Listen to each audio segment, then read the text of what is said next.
stories about how a person's work ethic should be because of the hustle culture or the idea that we have to work nonstop. Oh my gosh, I'm so guilty about this. And grind ourselves to the bone to achieve success. More and more people subscribe to the notion that you have to fake it till you make it. While we're all about ambition and making things happen, we also believe it's important to explore the negative effects of this hustle culture and how it can impact individuals and the industry. One of the major pitfalls of hustle culture is the burnout it can cause. It's like a never ending race, and you're constantly chasing something, never taking a moment to even catch your breath. Yeah, we're stating that there is a negative impact.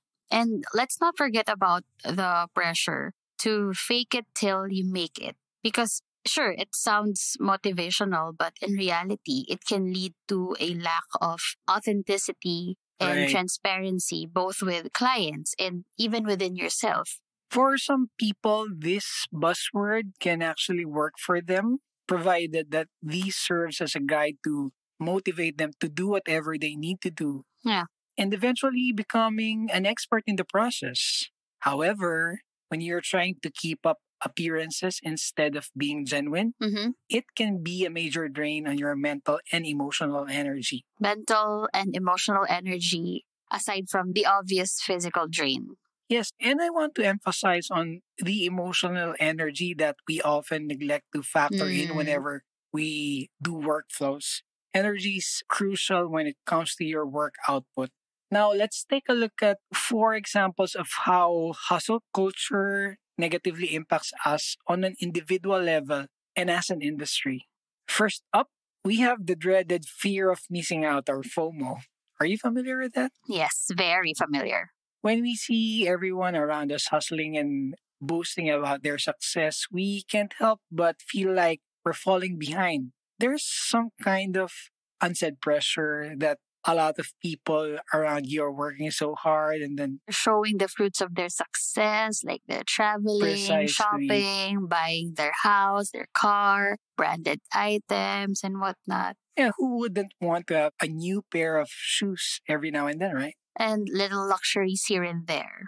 Okay, so FOMO can lead to poor decision making, overcommitting, and ultimately burning out because you're stretching yourself too thin. Yeah. It's difficult to achieve focus when fear is driving you in a general sense. And especially when we compare ourselves to our peers and competitors. There's that comparisonitis. That old trap of comparison, right? That's where major FOMO sets in because we feel like we have to keep striving beyond the point of actually being productive and being effective because we equate not working with lagging behind. There's like this unnecessary and irrational guilt that you feel that if you're not working 24/7, the rootlessness of that 24/7 work cycle can really wear you out fast, especially if you're a solopreneur, a small business owner, or an independent content creator, especially if you're a content creator, or even a professional practicing your field. Yes, and the wear and tear will get you eventually. Next, let's talk about the pressure to constantly produce content. Sure, creating valuable content is essential, but when you're just pushing out content for the sake of it, quality takes a hit. Remember our episode about being a soulless content factory? Yes, and we'll link that in the show notes so you can go listen to that episode. Exactly. Your audience craves authenticity and value, not just another post to fill their feeds. Let's set our sights on creating content that truly enriches the world. It sounds ideal, right? Agree. Whether it's an eye-opening article, a captivating podcast, or a thought-provoking video, let's aim to forge meaningful connections with our audience. Meaningful connections. It's not just about adding to the endless online chatter. It's about crafting something purposeful that resonates with others on a deeper level. Although I know for a fact that there are some content formulas that you have to put out content every day. For consistency and visibility. Agree. But then I do agree with what we said a while ago that the wear and tear of these kinds of pressure can get to you. Can get you and eliminate the value and quality that you want to put out there. Yeah, so let's make every piece of content count, leaving a lasting impact on those who experience it. Because quality over quantity. Though it's challenging, It right? is, of course. But you have to be thoughtful in what you actually put out because whatever you create, other people will consume. I also want to tackle how hustle culture often discourages taking the time to learn and grow. People may feel pressured to act like they know everything already, fake it till you make it, which can be detrimental to their actual development. I agree with this, but I also feel for freelancers since they're always pressured for time. They always have to say yes to a project or a task that is thrown their way or contracted to them. But the reality is they have no real legitimate or actual experience to their name. This is very common, especially for new entrants to the field. What often happens is the client gets abandoned or the freelancer gets frustrated because expectations weren't met.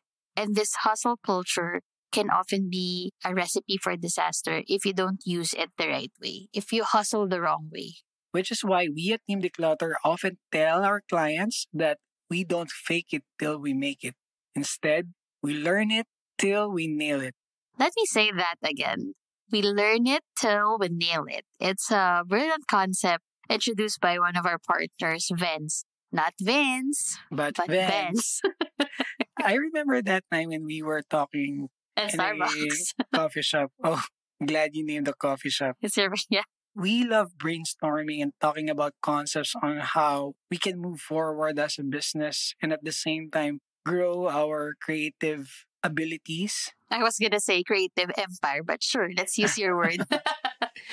And this business mantra revolves around embracing a growth mindset by being transparent about what you don't know, taking the time to learn new skills, and being proactive about improving your craft. That's how you become efficient and effective without the weight of constant pretense holding you back. Taking the time means less pressure, and less pressure translates to developing your creativity and eventually mastery. Becoming efficient and effective without the weight of constant pretense holding you back. That constant pretense part was what resonated with me the most because people often underestimate mental bandwidth. Physically, we can withstand long hours of work, like we can sit 4 or 5 hours straight, especially if we get too absorbed with what we're doing. But if we don't have the mental bandwidth or the proper mindset, we simply won't get things done, or we get it done, but it killed us in the process. And that's why at Team Dklutr we value flow, which starts with mindset. Lastly, we can't forget how hustle culture impacts the industry as a whole. Yes, it perpetuates that idea that success comes overnight and with minimal effort, which can be very misleading.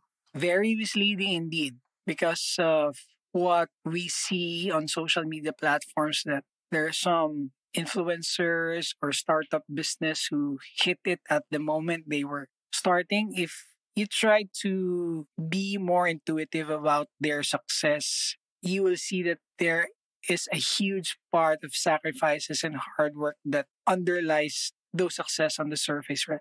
Because in reality, sustainable success requires hard work, dedication, and the willingness to adapt and learn from failures. And it doesn't happen overnight.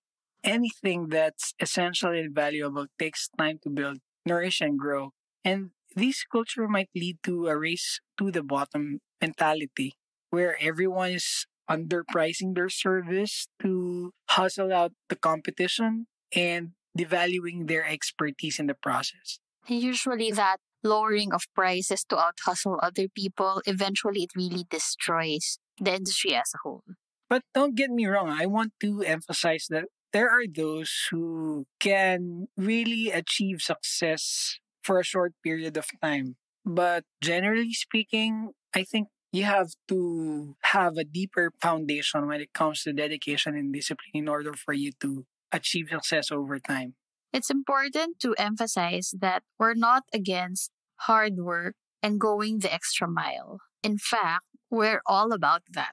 What we're simply advocating against is how trying to out hustle everyone can also be super disruptive for the industry as a whole. Thank you for giving that clarificatory statement so that we can consider different aspects of success. But what we are trying to emphasize is how disruptive it can be. We aspire to change the game in our little way by promoting a culture of authenticity, transparency, and continuous growth. We can elevate the industry and foster long lasting success. That's so true. Keep that passion burning, but don't forget to take a step back, learn, and grow along the way. All of those who are in the hustle culture, you got this. So until next time, keep creating, keep hustling, but most importantly, keep it real. And if you're also looking for a team to light that creative fire in you and help you grow and hustle without burning yourself out or draining you of all that passion and creativity, feel free to reach out by shooting us an email or DMing us on Insta. If you haven't already, make sure to subscribe to our podcast so you never miss an episode. This is Team Dklutr signing off. Take care, stay curious, and bye for now. Bye for now.